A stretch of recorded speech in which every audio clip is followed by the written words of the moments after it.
दोस्तों जय श्री कृष्णा। पिछले क्लास के अंदर अपन ने पढ़ा था संधि के यण संधि और अयादि संधि। इसके साथ अपन संधि के 5 भाग थे, पांचों हमने पहचानने का तरीका और उसके लिए पूरा हमने पढ़ लिया था। आज अपन बात करते हैं पांचों संधि के बाद एक अपन ने बढ़ जाता है री। जब भी री आए तो वो किस संधि का उदाहरण होगा।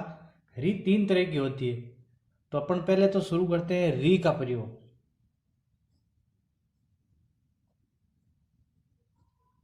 इस री का प्रयोग किस तरह होता है। ये री 3 तरह की होती है।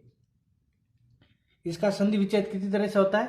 3 तरह से। कौन कौन सा अपन वो लिखते हैं।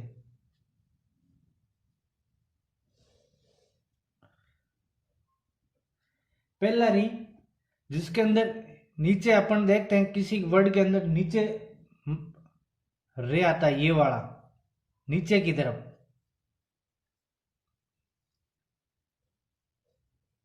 नीचे की तरफ ये रे आता है। दूसरा री अपन लिखते हैं जो किसी वर्ड के ऊपर रे आता है, इस तरह। और तीसरा अपन लिखते हैं त्रे के रूप में। जब भी तीनों आए तो इसका संधि विच्छेद इतना सिंपल तरीके से आपको ट्रिक के साथ बताऊंगा मैं, ये कौन सी संधि होगी। जब भी ये रे आए नीचे वाला तो आपको संधि कौन सी करनी है? दीर्घ संधि का उदाहरण लिखना है आपको। दीर्घ संधि। जब भी नीचे वाला रे आए तो कौन सी संधि लिखनी है आपको? दीर्घ संधि। जब भी ऊपर वाला रे आए तो आंखों मीच के जहां से विच्छेद ऊपर वाला रे आ गया तो संधि हो भी अपने गुण संधि। और जब भी त्रे आ जाए तो त्रे वाला हमेशा संधि होगी यण संधि। ये इतना सिंपल तरीके से है। अब ये रे टूटेगा तो 2 वर्ड किसके अंदर विभाजित होगा, अपन पहले वो लिखते हैं। जब भी ये रे टूटेगा तो सबसे पहले वर्ड के अंदर नीचे वाला रे आएगा और दूसरे के अंदर आएगा त्रे के रूप में, ये री वाला। जब भी ये 2 आए नीचे वाला रे आते तो समझ लेना पहले वर्ड है उसके नीचे ये आएगा और उससे प्लस के बाद में ये आएगा। गुण संधि के अंदर ए या आ के बाद आएगा, ए या आ के बाद री आ जाएगा। समझ में आ गया। और त्रे जब भी टूटेगा ते के नीचे रे प्लस त्रे है। त्रे तो हटेगा, त्रे हटेगा और जो त्रे के अंदर मात्रा थी वो शेष रह जाएगी। त्रे हटेगा और यहां लिख लो मात्रा शेष रहेगी, मात्रा शेष। ये अपने इतना सिंपल तरीके से बताया, मैं उदाहरण करूंगा तो इसके आप एकदम सिंपल तरीके से समझ में आ जाएगी। टेंशन लेने की आपको जरूरत है ही नहीं, एकदम सिंपल तरीके से मैं आपको बताऊंगा। अब मैं आपको उदाहरण बताऊंगा, पहले दीर्घ का, फिर गुण का, फिर यण का। तो आप कभी भी री के द्वारा कभी भी कोई क्वेश्चन आए तो कभी गलत नहीं होगा आपके। तो अपन शुरू करते हैं अब उदाहरण।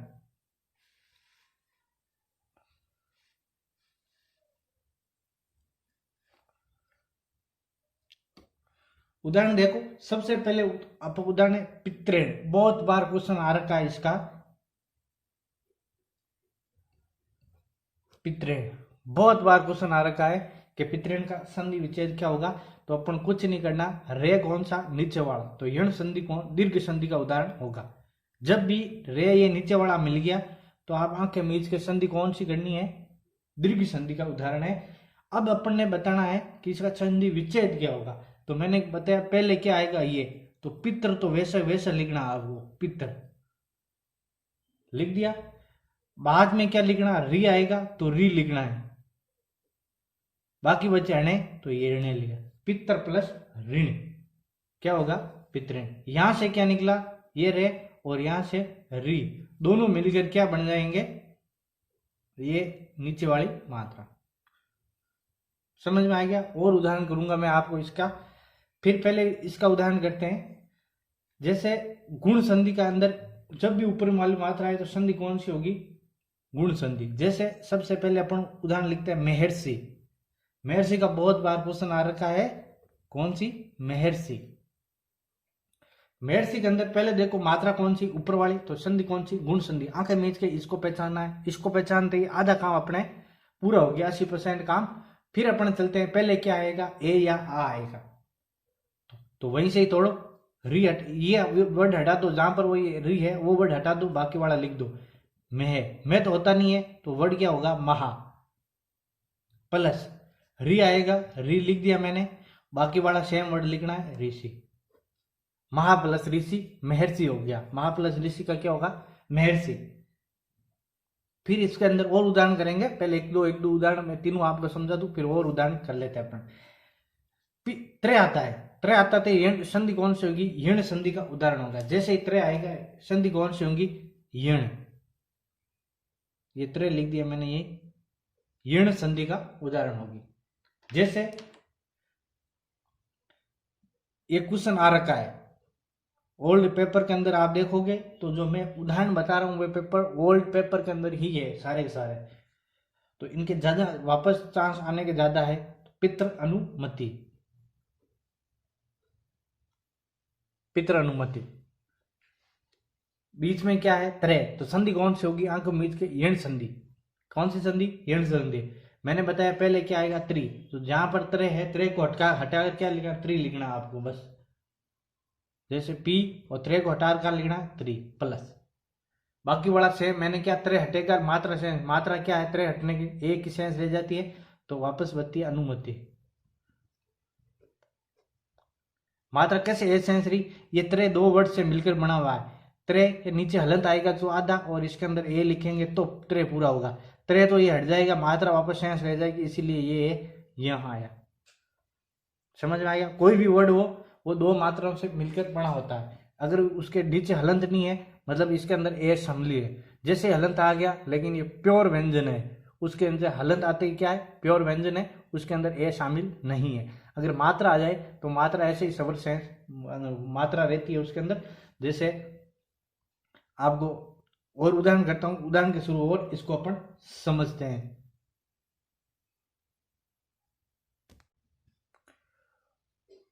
और उदाहरण करते हैं अपन, जैसे मात्रेण,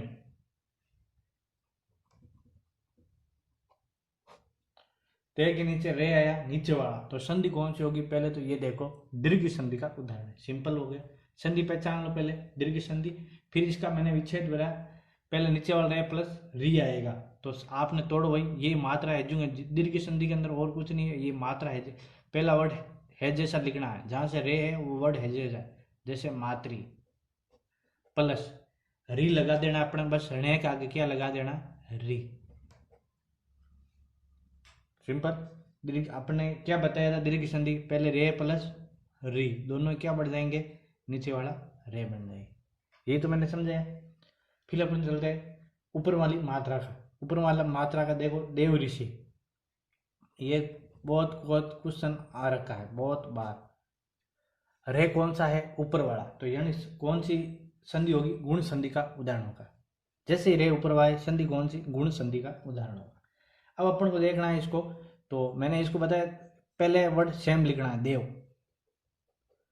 दीर्घ और गुण के अंदर बस यही है, री के जब भी पहला वर्ड सेम लिखना है और बाद में री लगा के कर देना है। इसके अंदर ही क्या है, देव प्लस ऋषि। ये दोनों तो सिंपल है, एकदम सिंपल। और करते अपन बसंत ऋतु, बसंत ऋतु।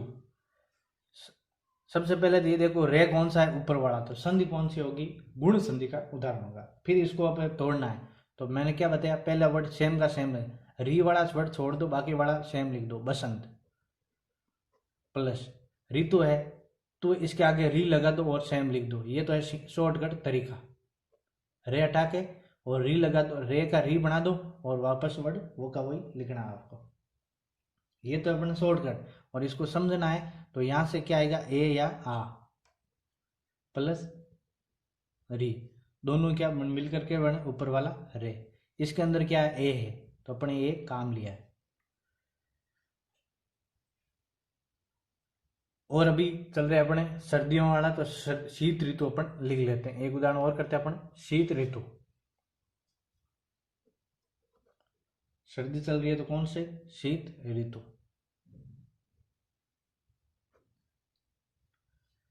अब देखो इसके अंदर शीत ऋतु के अंदर क्या है, सबसे पहले तो वही पहला वर्ड सेम लिखना अपना, शीत। जहां से रे उसको भूल जाओ, अगला वर्ड लिख लो। प्लस के बाद में इस रे को हटा कर क्या बनाना है? री लगाना अपना। और तू, शीत प्लस ऋतु, शीत ऋतु हो गया। अब अपन करते हैं यण संधि का उदाहरण, त्रे वाला। त्रे वाले के अंदर ही वही सिंपल ही अपन, ऐसा कुछ नहीं है। जैसे मात्रा क्या,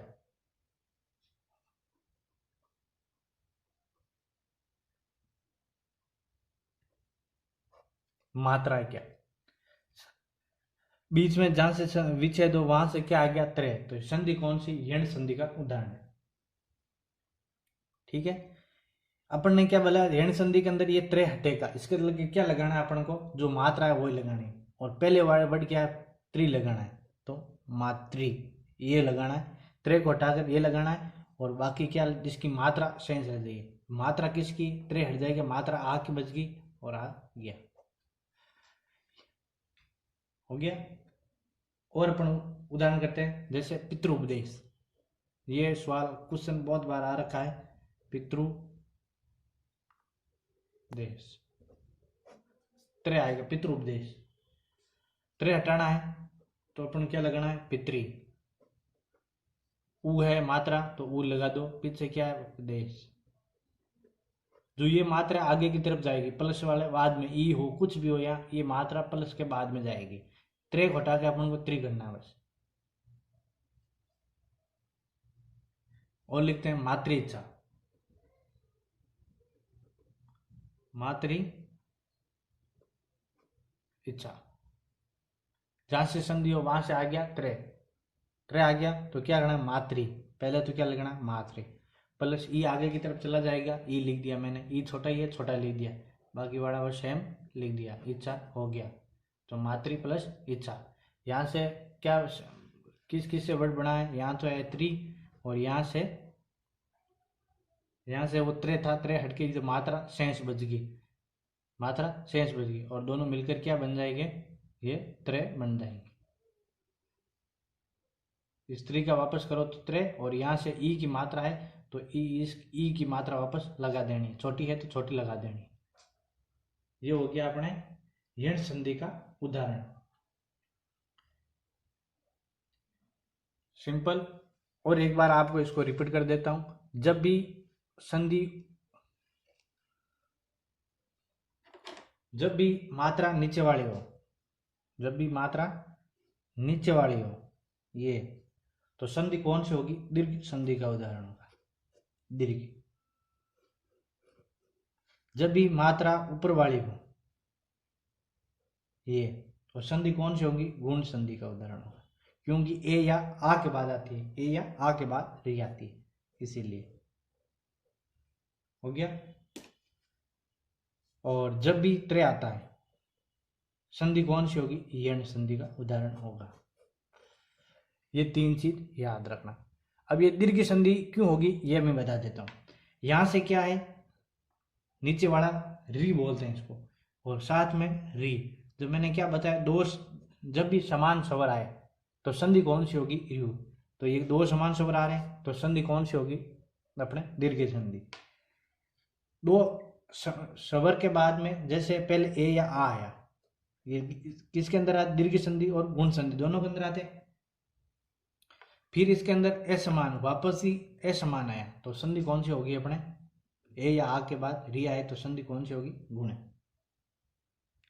और त्रि का अंदर क्या है? यण संधि का, ये त्रि पहले, और जो मात्रा है वो हटके, त्रे की जो मात्रा है त्रे हटेगा, क्या हटेगा?